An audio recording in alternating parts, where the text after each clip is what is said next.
Mesdames, Messieurs, bonjour et bienvenue à votre numéro de Parlons droit.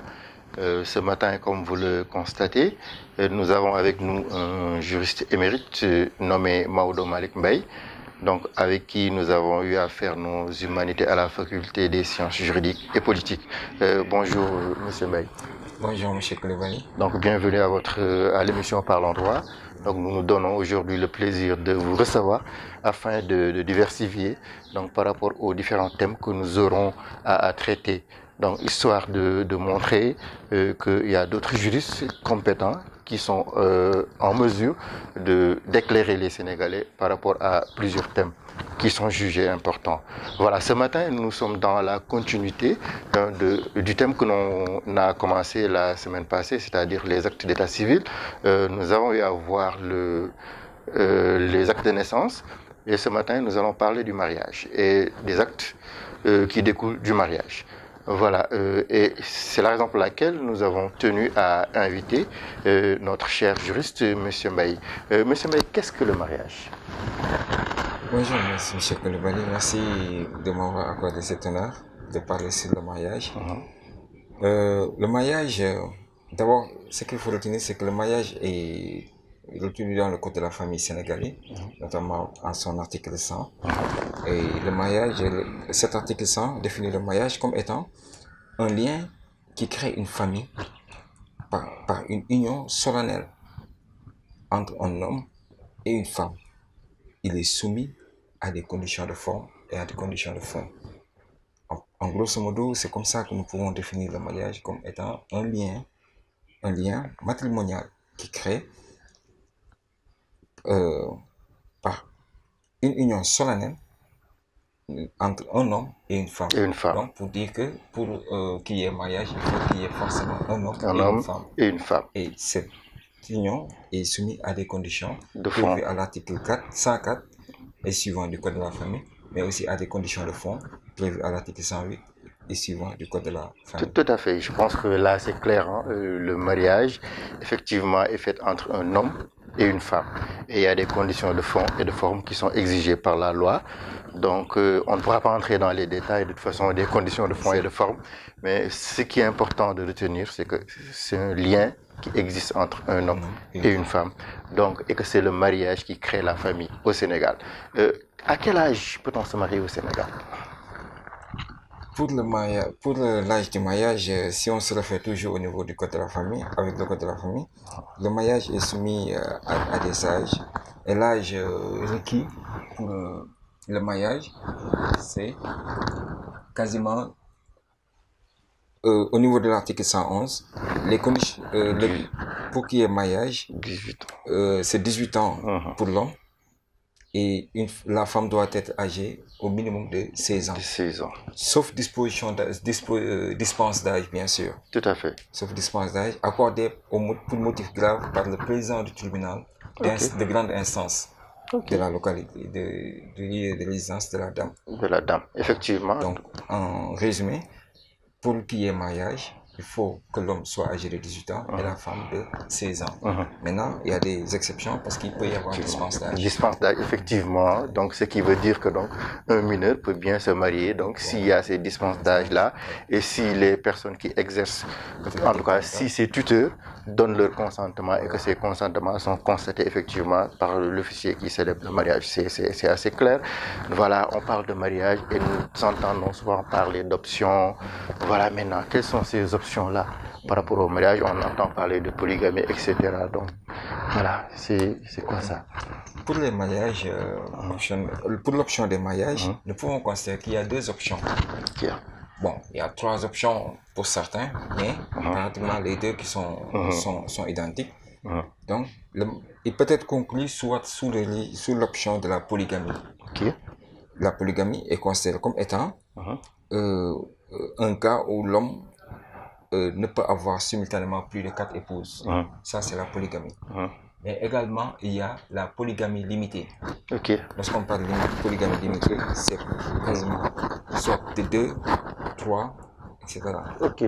Donc, et la dernière option, c'est l'option de la monogamie. L'homme est astreint à une seule épouse. D'accord. Donc c'est le code de la famille qui prévoit ça. Si vous voilà. Donc ça veut dire que les hommes ne le font pas en toute illégalité. Voilà. Les hommes sont fondés à le faire parce que c'est la loi sénégalaise qui le prévoit. Voilà. Voilà. Et maintenant, en cas de l'absence de choix, c'est le régime de droit commun de la polygamie qui sera adopté par l'officier d'état civil d'office. C'est intéressant. Bon, là aussi, c'est assez compréhensible. Donc, il faut rappeler également que les lois, souvent, donc on entend des critiques par rapport à ça, mais les lois sont faites en fonction des réalités culturelles, des réalités sociales de chaque État, de chaque pays. Par exemple, aujourd'hui en France, on entend parler d'interdiction. Bon, de toute façon, on sait qu'il y a interdiction de la polygamie en France depuis longtemps. Mais là, ils ont mis en place une loi qui leur permet aujourd'hui de ne pas accorder un titre de séjour à une personne qui a signé pour la polygamie. Donc moi, cette loi que je considère bien sûr comme étant une loi liberticide, donc au moment où on nous dit qu'il doit y avoir une solidarité dans ce monde, au moment où on nous dit que effectivement donc chacun doit pouvoir supporter l'autre, au moment où ils sont en train de mettre en exergue le fait que voilà, des mariages même gays doivent avoir lieu. Moi, je vois mal le fait en tout cas, de mettre en place des lois liberticides comme ça pour dire que celui qui signe pour la polygamie ne peut pas avoir un titre de séjour en France. Donc, par là, on peut sentir qu'il y a du deux poids, deux mesures. Ce qu'il faut retenir, c'est simple, c'est que les lois, dans tout ce monde-là, les lois sont faites en fonction des réalités sociales de chaque peuple. Et chaque peuple se doit de respecter les choix législatifs qui sont faits dans les autres peuples. Donc c'est important de retenir cela. Maintenant, si on dépasse le stade de l'option, on entend également parler de régime matrimonial. Donc quels sont les régimes consacrés? Bon, toujours, si on se réfère au côté de la famille, les régimes consacrés, c'est que d'abord, il faut retenir que le régime matrimonial est nécessaire selon le choix des conjoints.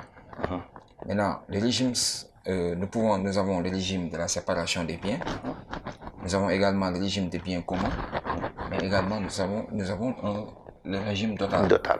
Voilà, effectivement. Ce sont pratiquement ces trois régimes qui sont retenus effectivement. dans le code de la famille. Et, voilà. Effectivement, et c'est évident. C'est évident. Comme je disais tout à l'heure, les lois sont faites en fonction des réalités sociales de chaque pays. Donc voilà, au Sénégal, c'est ça. Donc on a beau le contester, mais c'est ça. Il faut le respecter. Et parlant des régimes, par exemple, il y a des régimes qui sont incompatibles. Par exemple, vous ne pouvez pas adopter le régime de la polygamie et en même temps adopter le régime de la communauté de biens.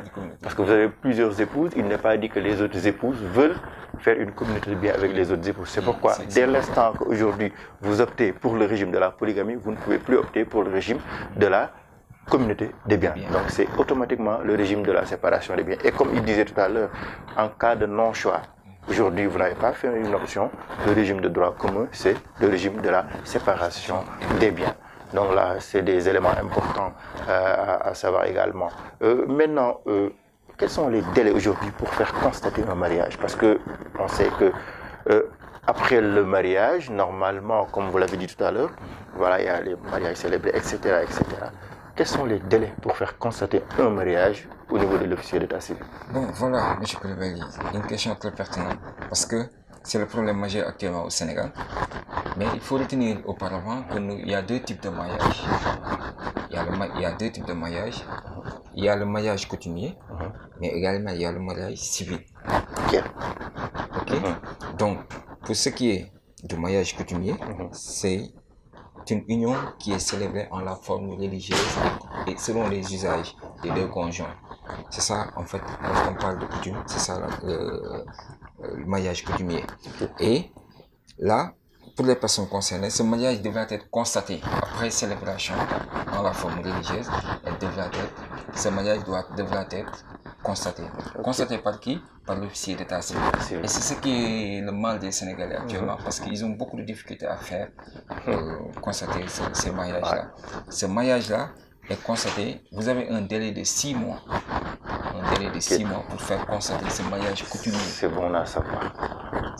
Passé ce délai de 6 mois, l'officier d'état civil ne pourra plus jamais constater ce mariage.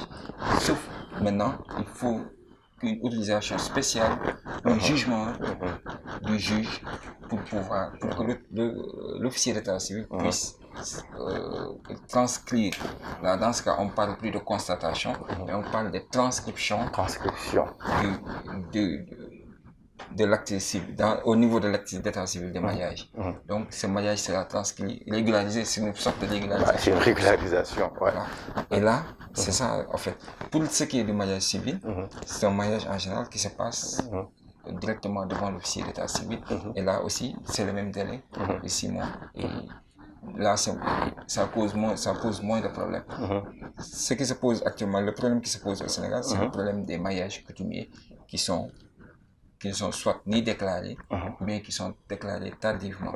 Et là, c'est prévu au niveau de l'article 147, qui prescrit les conditions de régularisation en cas de mariage et célébration tardive du mariage. C'est vraiment bon à savoir. Donc, mariage civil, c'est-à-dire le mariage qui est célébré directement au niveau de l'officier d'état civil, ou bien le mariage constaté, c'est-à-dire un mariage coutumier qui a été célébré sous la coutume des époux, et après que l'on constate. C'est la raison pour laquelle on parle donc de mariage constaté.